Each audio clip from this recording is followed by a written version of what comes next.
Welcome to KC botany. நான் முந்தைய 11th standard Tamil ஆஃபர்லி எக்ஸாம்ஸ்க்கான answers key தான் பார்க்க போகிறோம். அதுக்கு முன்னாடி நீங்கள் இன்னும் நம்ம சேனலை சப்ஸ்கிரைப் பண்ணாமல் தான் சப்ஸ்கிரைப் பண்ணுறேங்க. கூடயே ஒரு லைக் பண்ணிவிட்டு கண்டினியூ பண்ணுங்கள். ஸோ அதுக்கு முன்னாடி நீங்கள் எந்த டிஸ்ட்ரிக் அப்படிங்கிறத கமெண்ட் பண்ணுங்கள். இது வந்து கள்ளக்குறிச்சி டிஸ்ட்ரிக்டோட ஆன்சர்ஸ் கீ. ஸோ நீங்கள் கள்ளக்குறிச்சி ஸ்டூடெண்ட்ஸாக இருந்தீங்கன்னா லைக் அண்ட் கமெண்ட் பண்ணுறேங்க. உங்களுக்கு எந்த டிஸ்ட்ரிக்டான ஆன்சர்ஸ் கீ வேணும் அப்படிங்கிறதையும் கமெண்ட் பண்ணுங்கள். ஆல்ரெடி நம்ம 12th வந்து அப்லோட் பண்ணியிருந்தோம். ஸோ 11th இந்த வீடியோவில் டீட்டெயில்டாக பார்ப்போம். இந்த கீ ஆன்சர்ஸ் எல்லாமே மார்க் பண்ணி வச்சிங்க. இதோட பிடிஎஃப் வந்து நம்மளுடைய வாட்ஸ்அப் குரூப் அண்ட் டெலிகிராம் சேனலில் வந்து ஷேர் பண்ணுறேன். நீங்கள் வந்து ஜாயின் பண்ணாமல் இருந்தீங்கன்னா அதில் வந்து ஜாயின் பண்ணுறேங்க. ஸோ எக்ஸாம்ஸ்க்கு பப்ளிக் எக்ஸாம்ஸ்க்கு எப்படி வந்து ஆன்சர்ஸ் வந்து கொடுப்பாங்களோ அந்த கீ ஆன்சர்ஸ் மாதிரி தான் கொடுத்துருக்காங்க. ஸோ இது வந்து நோட் பண்ணி மார்க் பண்ணி வச்சிங்க. ஏன்னா நமக்கு வந்து ஃப்யூச்சரில் ரிவிஷன் 1, 2 அண்டு 3 கூட ஒரு சில டைம் நடக்கும். ஸோ அப்போ இந்த மாதிரியான கொஷின்ஸ் வந்து ரிப்பீட்டடாக கேட்டால் நம்ம எப்படி ஆன்சர்ஸ் வந்து பண்ணணும். ஏன்னா நம்ம ஒரு பாயிண்ட் ஆஃப் வியூவில் ஆன்சர்ஸ் வந்து எழுதியிருப்போம். நமக்கு வந்து ஸ்கோர் வந்து எவ்வளோ கொடுக்குறாங்க அப்படிங்கிறத இதை வச்சு நீங்கள் வந்து என்ன பண்ணிக்கலாம் பார்த்துக்கலாம்.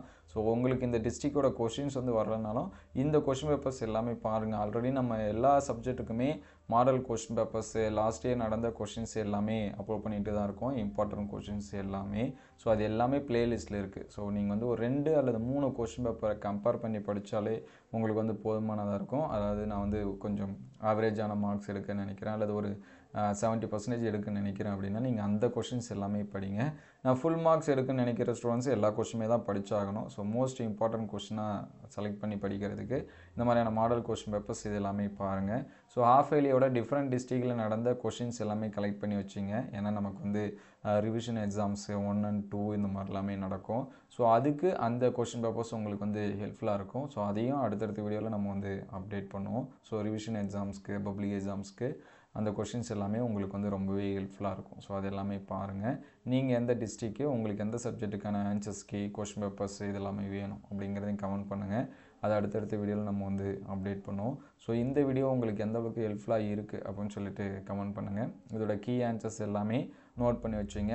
ஸோ இந்த பாயிண்ட் இருந்துச்சு அப்படின்னா உங்களுக்கு மார்க்ஸ் இது எல்லாமே என்ன பண்ணுவாங்க கொடுப்பாங்க. பப்ளிக் எக்ஸாம்ஸ்க்கும் கீ ஆன்சர்ஸ் இந்த மாதிரி தான் இருக்கும். ஸோ அடுத்தடுத்த வீடியோவில் நம்ம பப்ளிக் எக்ஸாம் கொஷின்ஸு வித் அதுக்கான ஆன்சர்ஸ்க்கு வந்து எப்படி ப்ரிப்பேர் பண்ணி கொடுப்பாங்க அப்படிங்கிறதையும் அப்டேட் பண்ணுவோம். ஏன்னா நிறையா ஸ்டூடெண்ட்ஸ்க்கு வந்து ஒரு செட் ஆஃப் பாயிண்ட் ஆஃப் வியூவில் ஆன்சர்ஸ் வந்து ப்ரிப்பேர் பண்ணியிருப்பாங்க. ஆனால் அங்கே ஆன்சர்ஸ் கீழே டிஃப்ரெண்ட்டாக நமக்கு வந்து என்ன பண்ணியிருப்பாங்க கொடுத்துருப்பாங்க. ஸோ அது எல்லாமே நம்ம வந்து பார்க்கலாம். ஸோ இதெல்லாமே நோட் பண்ணி வச்சுங்க. அடுத்தடுத்த வீடியோவில் மீதி இருக்கக்கூடிய சப்ஜெக்ட்டுக்கும் நம்ம வந்து அப்லோட் பண்ணுவோம். ஸோ உங்களுக்கு எந்த சப்ஜெக்ட்டுக்கு எந்த டிஸ்ட்ரிக்டோட ஆன்சர்ஸ் கீ வேணும் அப்படிங்கிறத கமெண்ட் பண்ணுங்கள். அதை நம்ம பிடிஎஃப் கிடச்சோடனே உடனே ஷேர் பண்ணுவோம். தேங்க்யூ ஃபார் வாட்சிங்.